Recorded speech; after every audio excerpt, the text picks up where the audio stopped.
All right. So anyway, today's session is just on the digital health initiatives that we're just currently looking at that are coming into residential aged care.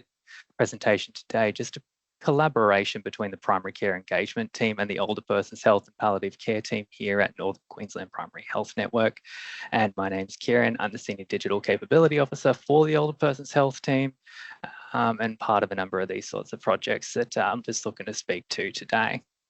And before we really dive in, I'd just like to acknowledge the traditional owners and custodians of the land that I'm presenting from today. That's the Bindal and Wulgurukaba people and their continuing connection to the land, sea and community. And of course, I extend this to the traditional owners of the respective lands of everyone joining us today. Pay my respects to their elders past and present and have a particularly warm welcome for the Aboriginal and Torres Strait Islanders joining us for today's session. Little bit of housekeeping. I'll just ask that everybody just sort of keeps their mics off during the session, just because I am recording and making sure that we don't get any ambient noise in the way. Just raise your hand if you'd like to just stop me and ask a question. I don't mind that, no dramas. And if you didn't want to disrupt the flow or anything, feel free, pop the question in the chat. I'll get to it at the end. And anything I don't get to, of course, I'll just extend out an answer via email. And of course, if I don't have an answer at the time, you'll get that fully informed by email later. And I'll make sure that the recording's available to all participants. I'll send you all a link. Thanks for joining us, Jen. All right, so today we're just really looking at healthcare, specifically in the context of looking at residential aged care homes. They're a really unique and challenging kind of environment. They've been a bit neglected because sometimes it all seems a little bit too hard, but really they are our most vulnerable people in the most vulnerable sorts of environments. It is complex field to work in. They do have, you're going to see a lot of patients with extensive histories, lists of comorbidities, complicated medication regimes, and it just takes time to work with. And of course, these aged residents are often restricted by pain and frailty and can't come into the GP so easily, and the doc often has to go out to them. Time investments in that, traveling, doing the antigen test to get in with COVID and all that sort of stuff. And GPs don't grow on trees. They're often so hard to find. You can squeeze it in a little bit sometimes, good-natured as they are, but of course they're going to be working to a very limited schedule around their other patients in practice. And that means as well, even on the aged care home end, finding an RN to work to the GP's schedule can be a little bit of a squeeze too, because you might catch them at a shorthanded sort of time where shorthanded across the board. And with aged care, of course, it's a challenging environment because you're not in a hospital, you're not in your own clinic, you don't have your own tools, you're working with what potentially an underfunded home might have, and it might be outdated or unfamiliar. You often don't have a lot of help with that because, these staff or the residents, aren't as quite engaged. They're digitally immature, can't work with every tool you may be used to working with. Hard with all the governance standards and everything that's increasing with all the royal commissions and everything like that. There's a lot of extra work and obligations that have historically been poorly remunerated. All the extra letters, reports, and signatures and phone calls create quite a few cost gaps that the demographic isn't suited to fill, because frankly, a lot of the pension is all going to their place at the aged care home and they don't have a lot to spare to attract doctors to that being quite so lucrative. But we can take some of the obligation out of it. Some of the arduous nature of it can be gap filled by digital tools. There's a lot that can be done with telehealth, and that's going to be both synchronous and asynchronous. So basically your direct patient consultations or your multidisciplinary case conferencing. There's a lot of telehealth ways to do that to take a lot of the time burden out of things. The challenges of syncing up too, you can do a lot of asynchronous kind of case consultation, say teledermatology and that sort of thing, can be a lot of results, and a lot of imaging can be exchanged between practitioners through different services. Remote patient monitoring, there's a lot that can be done with wearables and Apple Watches and that sort of thing, with just very minimal training delivered to residents or nurses. Remote prescribing, you've got the electronic prescriptions and electronic medicines charting options. A lot of it can be done remotely from clinic when you're just doing basic admin. Data analysis tools, you've got big data tools that can plot things like wound healing against predictions and highlight where efforts should be directed and make things a bit more efficient. And of course, you've got great information sharing platforms in health records and shared care planning.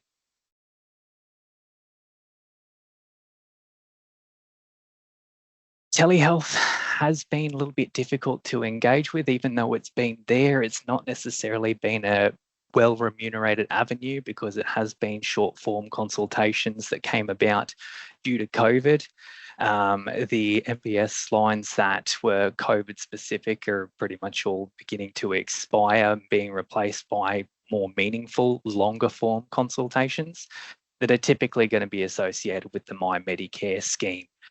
Because having this world of telehealth and attaching yourself to different doctors all over the place, continuity is going to be the key to encourage.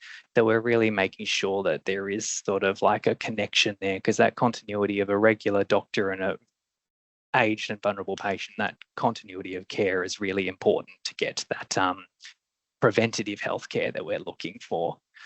And of course, yeah, we get the triple bulk billing incentive under My Medicare for those, age pension. And there's the general practice aged care incentive just recently come to life that we'll explore in a bit more detail, trying to make it all a little bit more easy. There's upcoming changes to the chronic disease management MBS lines. There's a few item numbers changing. Details are linked. One of my late slides, of course, I'll make sure I get full links of details to everyone here.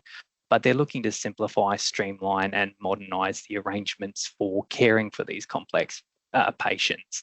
And they're removing a lot of the duplication of documentation and trying to increase and improve the utilisation of practice nurses in preparing documents and try and preserve GP time.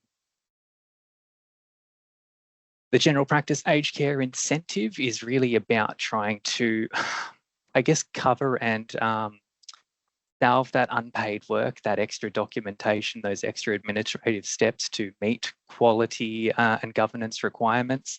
So there are payments that go direct to the GP and to the practice for taking on these aged residents as new patients or ongoing patients. So there are service requirements to meet the criteria for those payments, but essentially they meet a good evidence-based preventative healthcare schedule to try and avoid those escalating conditions.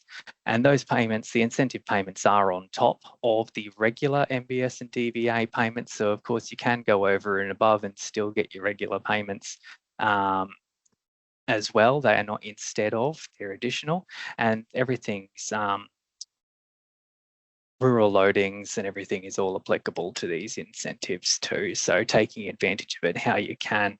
And just as a little bit of an extra, the telehealth that we're really looking to utilise can be used with the general practice aged care incentive and can streamline meeting the service requirements if you're in one of a more rural or remote area, as in the modified Monash model categorisation of 4 or more. You can meet 4 of those regular service visits per year can be telehealth.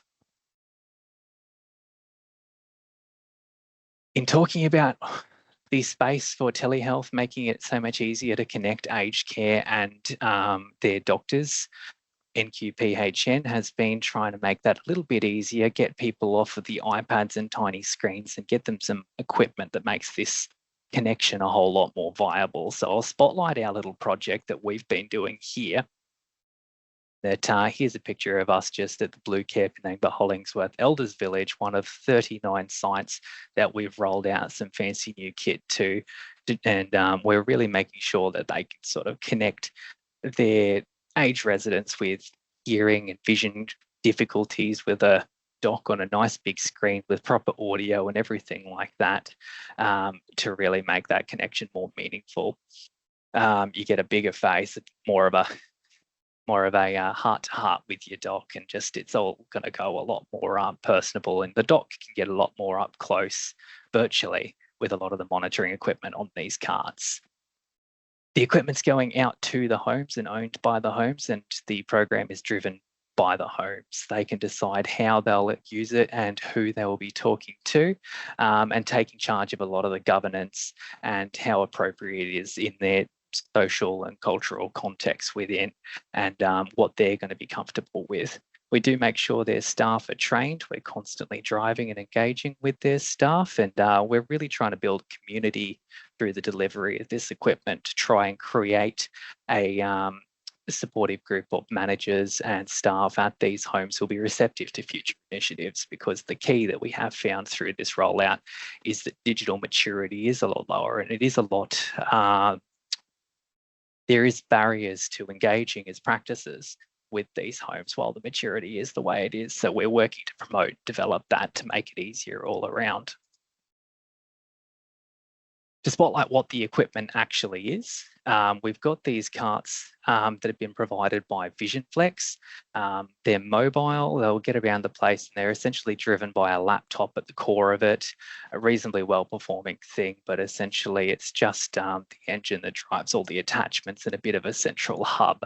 Got a full-size monitor that is going to just make it easier for the vision impaired. We can actually include closed captioning as well for the hearing impaired, and you've got a nice audio system that allows the resident to hear their doctor quite clearly and picks up a soft-spoken elderly person. Their voice is going to be streamed to the doctor a lot more clearly also. In streaming to the doctor, these carts are really great. They can really facilitate telehealth by streaming a lot more sensory information to the doc they would not have experienced otherwise. Normally, telehealth is by the numbers. You get your blood pressure, you get the temperature, you get the blood glucose and anything via numbers, but this also makes sure that it's got video feeds from cameras that are handheld and can be held right up close to wounds. You can get a good look at an eyeball, inside a mouth. You've got a digital stethoscope on these carts that will actually stream audio straight to the doc, so they don't have to rely on the interpretation of the nurse on the other end. You've got an ECG to identify any sinister sorts of things that could be going on and working out if telehealth is appropriate to proceed. And yeah, you can get right inside. Many of the carts we've rolled out have a digital otoscope also to really get in on looking at some of those common ear complaints that might be causing pain and similar outside of convenient care hours. The equipment on these carts is future-proof, basically. With it being a laptop driving it, you can exchange whatever parts as you need. With that ownership taken on by the aged care homes, they can swap out parts as the future moves forward, and it is highly compatible with just about any way the care providers wish to conduct telehealth. Whatever platform should work with the computers and placed on it, but we do promote to browser-based platforms that we train the nurses in so that they can engage with whoever and be able to drive the features of the call and invite family doctors to join them on a web page without the need for any of those visiting parties to have anything installed on their computer or to create any sorts of logins or passwords. And it's really been quite good feedback. We've got quite good news and a lot of good stories out of some of the homes that have started to engage with care providers and families and social things using these carts. There's a lot of new opportunities, but yes, staff, doctors and residents have all said great things about how much of an improvement this is, and yeah, it really is just opening up a whole lot of options in that it's not just clinical care, it's not just telehealth. There is a lot of social connection that can be made with these isolated residents, in that they can virtually attend events such as weddings, birthdays, and even funerals.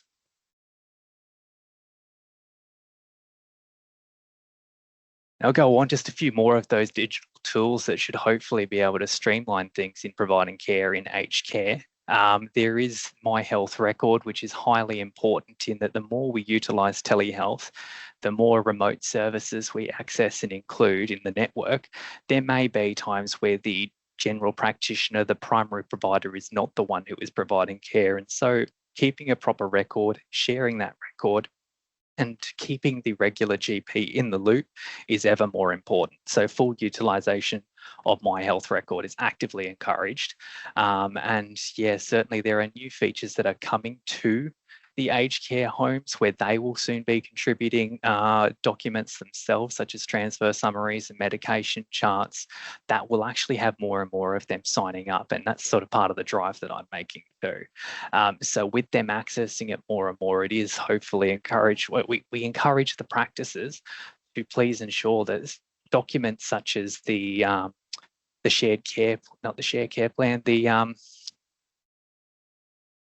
shared health summary is uploaded by the GP, and other documents that the GP can upload, such as the advanced care planning documents. We're really highlighting the need to get those ones uploaded for the aged care homes, so that they're actually, with their increased use and utilisation of My Health Record, they're seeing the information they're really looking for. And especially aged care planning, advanced care planning documents are really important, because the only ways to currently get them into My Health Record are either that the resident uploads them themselves, and with their level of literacy, that is quite a barrier and a challenge, or that the GP uploads it. So really having that advanced care planning in there is a great asset to the aged care homes, but it is on the part of the GP to really get it in, primarily if we're looking to have it readily available. So making sure that that's in there actively with something we really want to see pushed and utilised.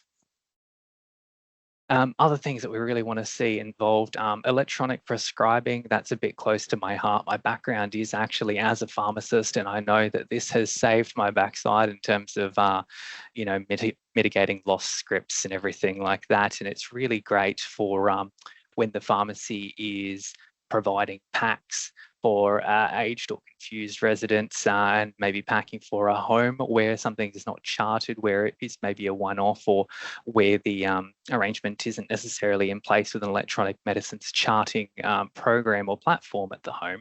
Using the electronic scripts is a really great way to avoid lost scripts, make sure you're meeting your obligations around controlled drugs.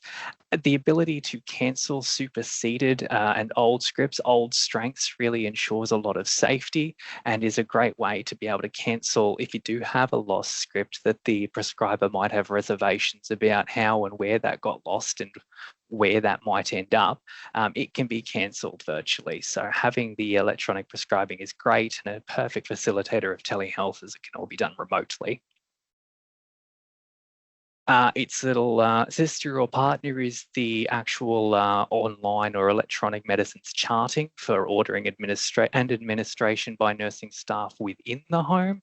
And of course, making sure you're well educated on the programs utilised in the local homes, and it can really help out with streamlining prescribing for those homes, especially remotely or via telehealth. Many of the medication management tools that the homes have can be fully integrated into a lot of GP software, and or can be remotely logged into via a web portal. So again, prescribing from the practice is often facilitated through here, and there's a great interoperability where the pharmacies usually also have access for reference and packing medications too. So a lot of these tools are great.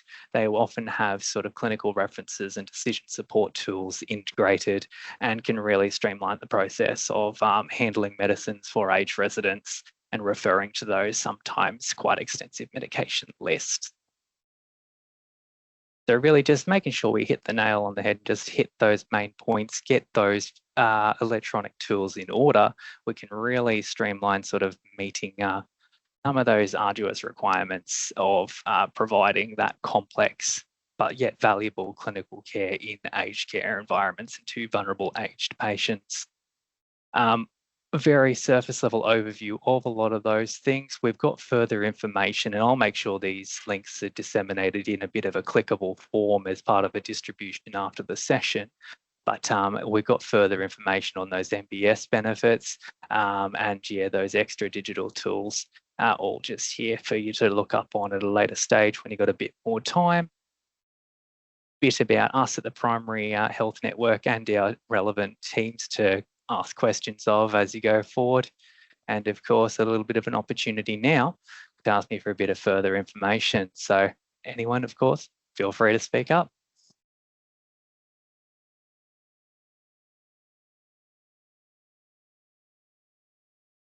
Does anybody want to ask a question of me on any of the topics we've covered today about the telehealth project that we've been rolling out, the equipment maybe? Great, great initiative, Kieren, I think, especially linking up the providers and the aged care homes. I think it's well timed with all the changes that's coming up for practice in the aged care homes. Thank you. We're trying to do what we can as well by, actually bridging the gaps between providers and between the homes. And some of those regional care teams, the hospital intervention services, taking an active role in building connections for the homes where possible. But of course, where there's regular GPs that maybe could do with further training and everything too, I'm very happy to be a point of contact, and I can answer questions of those GPs and maybe get them some training as well. That's great, Kieren. And just, for anybody that watches this webinar at a later date, just feel free to reach out to the relevant teams around any of those initiatives or support that we might be able to give at the PHN. Always happy to help, absolutely. Whether it's direct older persons about more about the equipment and about the aged care home side of things, or if it is more about the practice side of things or the MBS billing side of things, of course, so tackling aged care in the older person's health side and primary care engagement, definitely tackling a lot of the provider side of things, but we do work very closely together and can both aim to sort your questions between ourselves. Thank you. Do we have any further comments or questions from the crowd? No, looks like everyone's pretty happy. Look, I'll, like I said, make sure that everybody gets some materials after this. Keep an eye on your inboxes for that coming forward.